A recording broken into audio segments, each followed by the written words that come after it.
our town nestled between mountains and sea. It was a place where time moved slowly.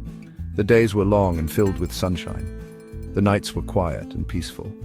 The people in our town were kind and gentle. They worked hard and helped each other. Life was simple, but it was good. I lived in a small house on a hill. From my window, I could see the whole town. I could see the children playing in the streets. I could see the fishermen mending their nets by the sea. My name is Elias, and I am a clockmaker. My shop was filled with clocks of all shapes and sizes. There were grandfather clocks that stood tall and proud. There were cuckoo clocks that sang merrily on the hour. And there were tiny pocket watches that whispered secrets in the night. Each clock had its own story to tell. Each tick and tock was a reminder of time passing. People came from all over to buy my clocks. They said my clocks were more than just timekeepers. They said my clocks held magic. I never told anyone if that was true, but I knew that every clock had a heart, and sometimes if you listened closely, you could hear it beat. One afternoon, a storm rolled in from the sea. The sky turned dark as night. The wind howled like a hungry wolf. Rain lashed against the windows of my shop. Just as the storm reached its peak, the door to my shop swung open. A young girl stood in the doorway, drenched to the bone. Her eyes were wide with fear. "May I come in?" she asked. "I need shelter from the storm." "Of course, child," I said. "Come in, come in." The girl's name was Lila. She was small for her age, with bright eyes and a shy smile. As the storm raged outside, Lila wandered through my shop. She marveled at the clocks, her fingers trailing lightly over their surfaces. Her gaze fell upon a clock on the highest shelf. It was unlike any other clock in the shop. It was made of polished silver and had an ethereal glow, but most peculiarly, it did not tick. "What is that one?" Lila asked, pointing to the mysterious clock. I hesitated. "That, my dear, is a special clock. It doesn't tell the time as the others do." Section 5. A Gift of Time. Lila's eyes widened. "What does it do then?"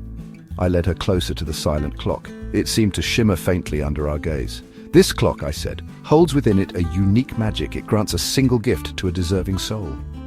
Lila looked up at me, her brow furrowed in thought. "What kind of gift?" I chose my words carefully.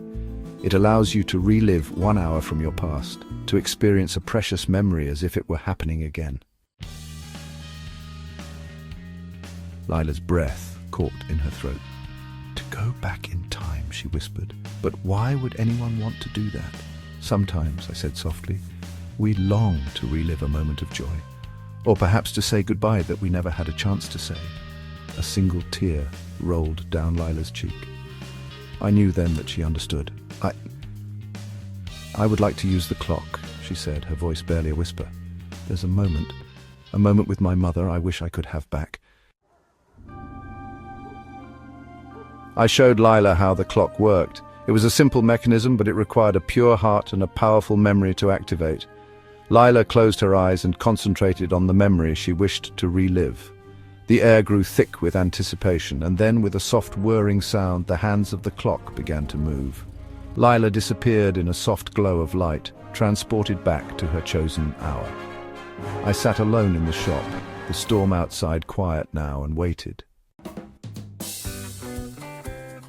An hour passed. The storm had vanished as quickly as it arrived. The setting sun peeked through the clouds, painting the sky in hues of orange and purple. And then, as if she had never left, Lila reappeared beside the clock. Her eyes were filled with a bittersweet joy. The clock on the shelf was silent once more, its magic spent. Lila turned to me, a grateful smile on her face. "Thank you," she whispered. "Thank you for giving me that moment back." Delilah left my shop as the last rays of the sun dipped below the horizon. I watched her go, knowing that the clock had worked its magic once more. I closed my shop for the night, the rhythmic ticking of the clocks, a comforting lullaby. The silent clock stood on the highest shelf, waiting for the next soul, seeking its unique gift.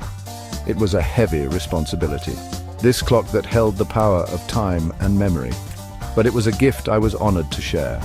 For I knew that sometimes all it takes is a single moment to heal a broken heart or rekindle a cherished memory.